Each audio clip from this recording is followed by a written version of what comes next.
నీ సహోదరి సహోదరు ఈరోజు నీ జీవితంలో చేదు అనుభవాలు గుండా నువ్వు వెళుతున్నట్లయితే వినో, ఆ చేదు అనుభవమే ఒకరోజు నిన్ను ఆశీర్వాదకరంగా మార్చబోతుంది, అనేక మందికి దీవెనకరంగా మార్చబోతుంది. ఈరోజు నువ్వు కలిగి ఉన్న చేదు అనుభవము అది కేవలము నిన్నేదో నలిపేయడానికో, కన్నీటి లోయ గుండా నేను తీసుకెళ్ళడానికో కానే కాదు. దేవునికి నీ పట్ల ఉన్నతమైన ఆలోచనలు ఉన్నాయి, ఉన్నతమైన ఉద్దేశాలు ఉన్నాయి. యోసేపు పట్ల దేవునికి ఉన్నతమైన తలంపులు ఉన్నాయి. కాబట్టి ఆ సంఖ్యలను దేవుడు అనుమతించాడు. ఆ సంఖ్యలే తన జీవితంలో విలువైన పాఠాలు నేర్పించినాయి. అడుగుతున్నా, కష్టాలు గుండా వెళుతున్నప్పుడు నువ్వు విలువైన పాఠాలు నేర్చుకుంటావా, లేకపోతే జీవితంలో విజయం గుండా వెళుతున్నప్పుడు నువ్వు విలువైన పాఠాలు నేర్చుకుంటావా? ఒక మనిషికి ఓటమి ఎక్కువ విలువైన పాఠాలు నేర్పిస్తుందా, లేక విజయము ఒక వ్యక్తికి విలువైన పాఠాలు నేర్పిస్తుందో మీరే చెప్పాలి. గడి చెప్పండి. ఓటమే. అర్థమైందా? ఓటమి నీ జీవితంలో విలువైన పాఠాలు నేర్పిస్తుంది విజయం కంటే. అలాగే నీ జీవితంలో నువ్వు ఎదుర్కొనే కష్టాలే నీకు విలువైన పాఠాలు నేర్పిస్తాయి. నీ విలువ ఏమిటో నీకు తెలియజేసే విధంగా చేస్తాయి. నీ చుట్టూ ఉన్న వాళ్ళ యొక్క విలువ ఏమిటో నీకు అర్థమయ్యేలాగా చేస్తాయి. దేవుడు నువ్వు విలువలు కలిగిన వ్యక్తిగా ఉండాలని ఆశపడుతున్నాడు. కాబట్టి కష్టాలు గుండా వెళ్ళనిస్తాడు, వేదన గుండా వెళ్ళనిస్తాడు, కొన్ని సందర్భాల్లో వ్యాధుల గుండా వెళ్ళనిస్తాడు. ఎందుకో తెలుసా? నీ విలువను పెంచడానికి, నీకంటూ ఒక అద్భుతమైన రూపాన్ని ఇవ్వడానికి. మీరు కంసాల దగ్గరికి వెళ్ళి బంగారం తీసుకెళ్ళి ఇచ్చి, నాకు ఈ రూపంలో ఈ డిజైన్లో నెక్లెస్ కావాలి, చైన్ కావాలి అని ఒకవేళ మీరు అడిగారు అనుకోండి, మీరు ఇచ్చినటువంటి ఆ బంగారపు ముద్ద తీసుకొని మంత్రం వేసో, మాయ చేసో, మ్యాజిక్ చేసో ఇదిగో అని ఇచ్చేస్తాడా? ఇవ్వడండి. మరి ఏం చేస్తాడు చెప్పండి? దాన్ని తీసుకెళ్ళి పుటమి వేస్తాడు, దాన్ని తీసుకెళ్ళి అగ్నిలో వేస్తాడు. అగ్నిలో వేసి దాన్ని కాలుస్తూ ఉంటాడు. ఈ లోపల అయిపోయిందా నా చైను, అయిపోయిందా నా నెక్లెస్, అయిపోయిందా నా గొలుసు అని చెప్పేసి నువ్వు అక్కడికి వెళ్ళావు. అతనేమో బంగారాన్ని పుటమి వేశాడు. నువ్వు ఎప్పుడు ఇస్తావు, ఏంటి సంగతి అని చెప్పంటే నీతో మాట్లాడుతూనే ఉంటాడు. కానీ కళ్ళు మాత్రం ఎక్కడ ఉంటాయి?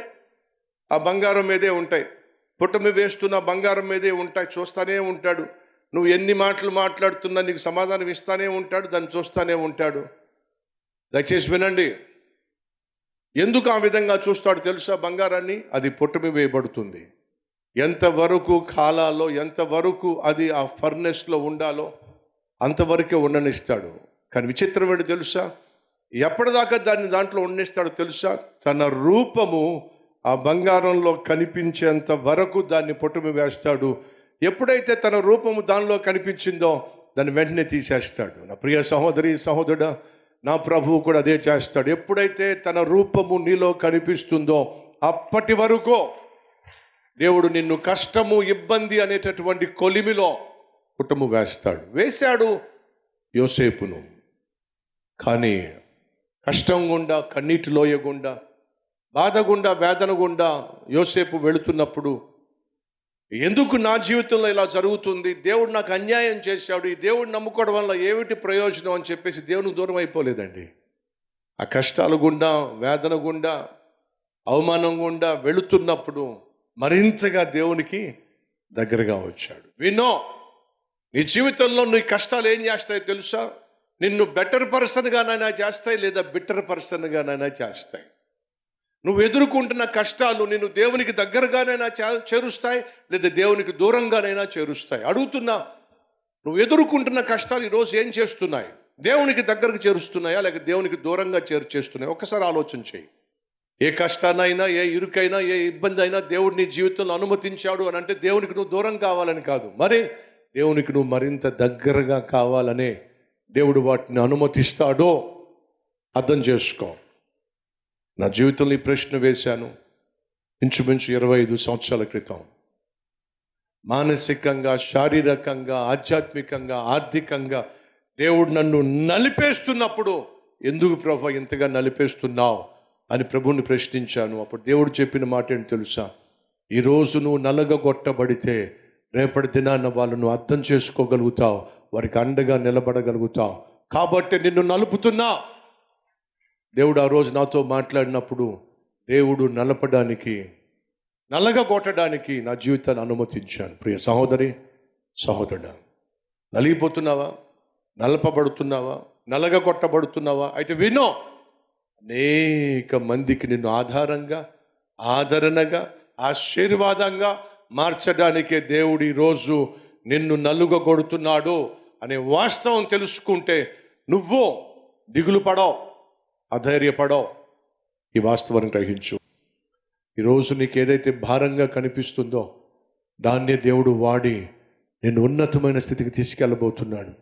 చాలా బాధగా ఉంది ప్రభువా, భారంగా ఉంది ప్రభువా అని దేని గురించైనా నువ్వు ఒకవేళ ఈరోజు చింతిస్తున్నట్లయితే నీకు శుభవార్త.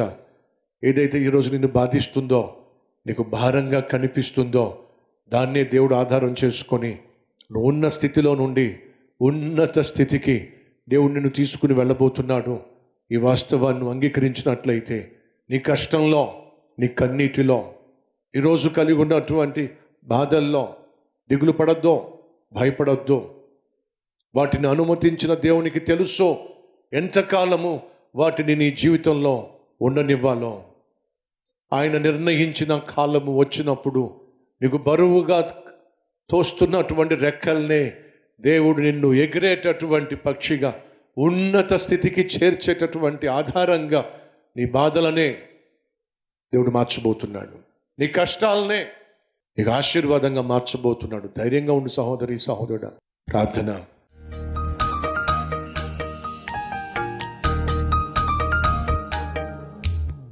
మహాపరిశుద్ధుడివైన ప్రేమ కలిగిన తండ్రి, దివ్యమైనటువంటి శ్రేష్టమైన సందేశం ద్వారా మమ్ములను ప్రభువా దర్శించినందుకు వందనాలు. శ్రేష్టమైనటువంటి జీవితము మా కోసం సిద్ధం చేస్తున్నావని గ్రహించే కృప మాకు దయచేయండి. విత్తబడిన ఈ వాక్యాన్ని ఫలింపచేయను ఆయన. మమ్మల్ని భద్రపరిచే ప్రక్రియలో నువ్వేదో మమ్మల్ని బంధించేస్తున్నావు అనే భావన మాకు వస్తున్నప్పటికీ అవి బంధకాలు కావు. భవిష్యత్తు కోసం నువ్వు భద్రపరిచే ప్రక్రియ అనే వాస్తవాన్ని గ్రహించి నాయనా పరిపూర్ణమైనటువంటి పాజిటివ్ దృక్పథంతో ముందుకు సాగే భాగ్యాన్ని ఇవ్వండి. కానీ భాగ్యంగా భావిస్తే మా బ్రతుకు అనేక మందికి ఆశీర్వాదంగా మారుతుంది.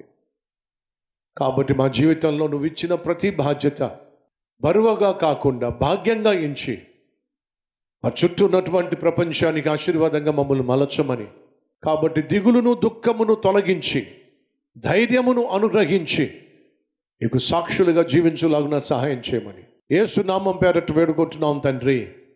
ఆమెన్.